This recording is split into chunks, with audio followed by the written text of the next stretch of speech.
To you, Mark Sudduth, HurricaneTrack.com with your hurricane outlook and discussion. Still the off-season edition, but we are looking at 90L, the area of investigation here off the coast of the Carolinas. Hurricane Hunter plane out there checking it out right now. National Hurricane Center giving it a 70% chance of becoming a subtropical storm. And if they find enough evidence that supports that it is the structure worthy of being called a tropical storm, then I suppose that is not out of the realm of possibility.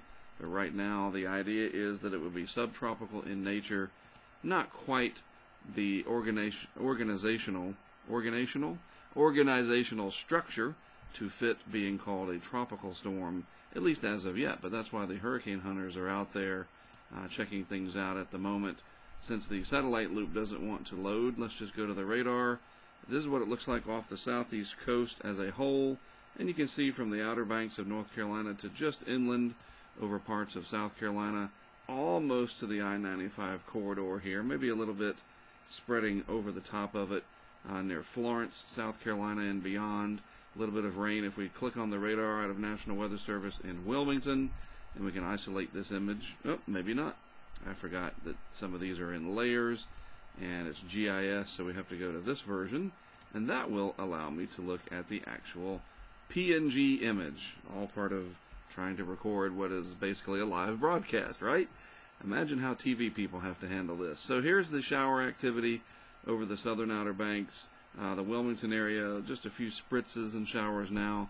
You can see very loose banding trying to develop with this system, some heavier rain over parts of South Carolina to the north and west of Georgetown, between there and Florence, and then again, just a little part of I-95, and this is important because a lot of people certainly travel that busy interstate corridor, and with any kind of heavy rain activity at all, that can be a problem, especially if people aren't aware, and how many people really are weather aware, right? Most people seem to be caught off guard these days, despite a plethora of technology at their fingertips.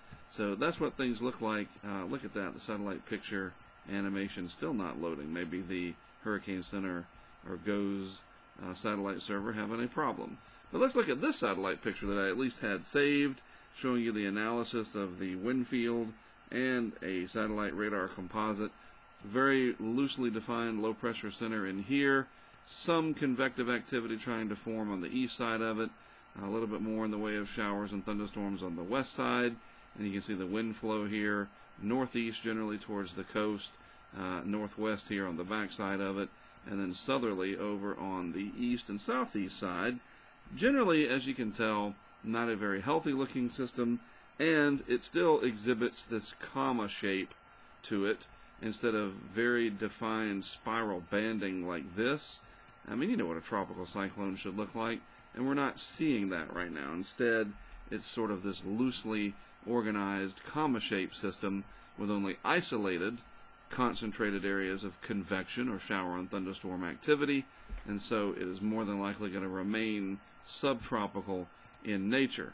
It is sitting over water temperatures right now that are right about the threshold of the 79, 80 degrees Fahrenheit needed to provide the fuel for such a system, but it's still, just May 7th, and the oceanic heat content is not very high, so it doesn't have a lot to work with, that's for sure. And just for giggles here, let's look at the sea surface temperature anomalies in this region. The departures from normal just a little bit above the long-term average here off the southeast coast. And that really doesn't matter, again, because the upper ocean heat content is not that deep right now. This is not August or September, and certainly if it were, I think this would be a bit of a bigger deal than what we're seeing right now. The track forecast from the various models generally indicating a course towards the South Carolina coastline, and then probably turning north and east with time, cutting across eastern North Carolina. So that's going to mean inclement weather, rough seas, increase in rip current threat for the beaches along the mid-Atlantic down to the Carolinas, and even parts of Georgia and northern Florida. Just pay attention.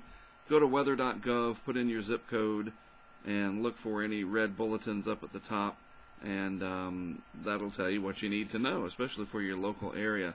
The intensity forecast, some of the models indicating I guess again, if you kind of draw a line down the middle roughly, yeah, it should reach minimal tropical storm strength. And then some of the models try to intensify it later, probably more baroclinic forcing or the atmosphere acting on it rather than the ocean. And if you go back and look at the track forecast, that would be later in the period here as it transitions into more of an extratropical system. See, we have all these different phrases and terminology: subtropical, tropical, extratropical, and it all has to do with the structure, how it's deriving its energy, where it's deriving it from, and things like that. It's all complicated, but the end result is, and if we go back and look at this radar, I think it makes sense, some rain showers, little breezy conditions along the coast, and definitely the increase in rip current threats here, especially along the Carolinas. Once again, I'll mention, go to weather.gov, weather.gov, put in your zip code, and you'll find everything you need to know right there at your fingertips. And it's free. You don't have to pay for that, and you already have with your tax dollars, so you might as well take advantage of it. And that is it. Not a big deal, but it's out there, so we'll talk about it. Maybe tomorrow, if it organizes enough and it's an interesting enough feature, I want to take one of our new camera systems that we've developed. Normally, we'd be putting this out for like a big storm surge event, but it's this tiny little box that I can literally take anywhere. And there's a little camera inside. It has audio, but it's protected. So even if it's raining, I can even get in the water with it if I want to, put it on the beach. You know, it's a very versatile camera system that I can stream live with anywhere. It's very lightweight, weighs about 6 pounds, and would like to take that down to Wrightsville Beach tomorrow and maybe show you what's going on, maybe just to test it out, kind of see what's happening, and you know, get people interested in being ready for hurricane season. I guess at the very least, that's what this system can help us do, is think about, okay, it's hurricane season, and even though it's forecast to be not as busy as normal, that doesn't tell us that nobody will be impacted. And if it's you, we want you to be prepared if you're impacted. So we'll see what happens with that tomorrow. It all depends on what this system does. All right? Well, that is it from me for today. Again, I'm Mark Sudduth for HurricaneTrack.com. Thanks for tuning in. I'll have another video discussion for you tomorrow.